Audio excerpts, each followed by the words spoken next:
Of the LPA receiver obviously are covered within the Law Property Act. So if you had the chance to go into the Law Property Act and read it, 1925, you'll find that they have definition in the LPA receiver roles. The roles basically determine what the LPA receiver is supposed to do on appointment.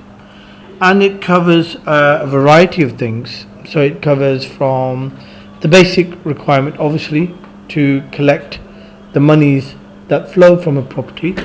So in one respect, the roles define and explain that LPA receiver appointments predominantly relate only to buy-to-let or commercial mortgages. So yeah, one of the first of the roles is to collect the monies that flow from the property. And what does that mean? Collecting the money that flows from the property means the rental income. So if a property has been taken over by an LPA receiver, one of the first and foremost prime things is to start collecting the monies that come from the rental of the asset. Now there's lots of other things before that, but they are not defined within the roles. Clearly, these are more operational matters that come defined as part of a unwritten process. But the second role is obviously from the monies is to account for any statutory costs.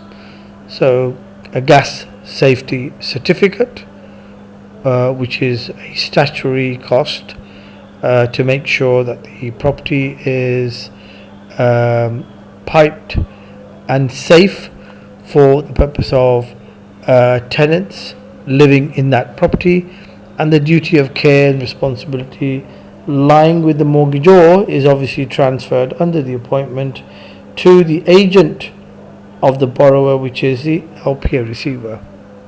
Third duty is to undertake any repairs and maintenance.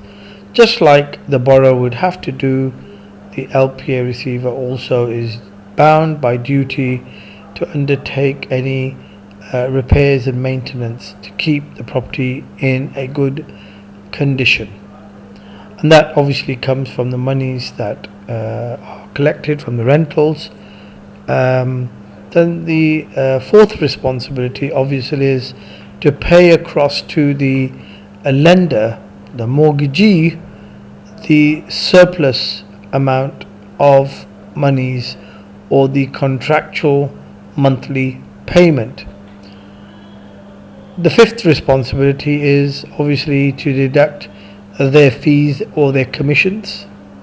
Sixth is to account for any taxes or dues, service charges, so that all parties are paid.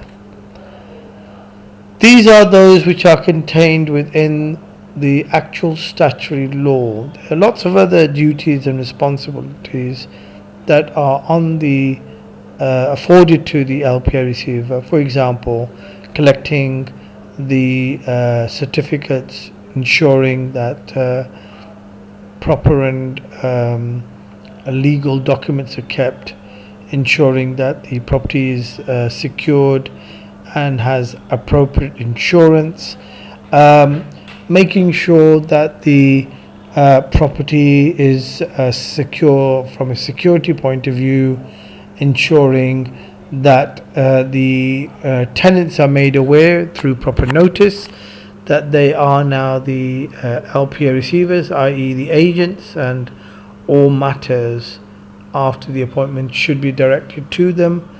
Also, they have to ensure, which is not covered in the statutory roles, but the fact that they give due and proper notice to the mortgagor of their appointment, so that the mortgagor is aware that they have been appointed legally from the mortgagee as the LPA receivers to collect and control the asset. So these are quite generally the roles. of an LPA receiver.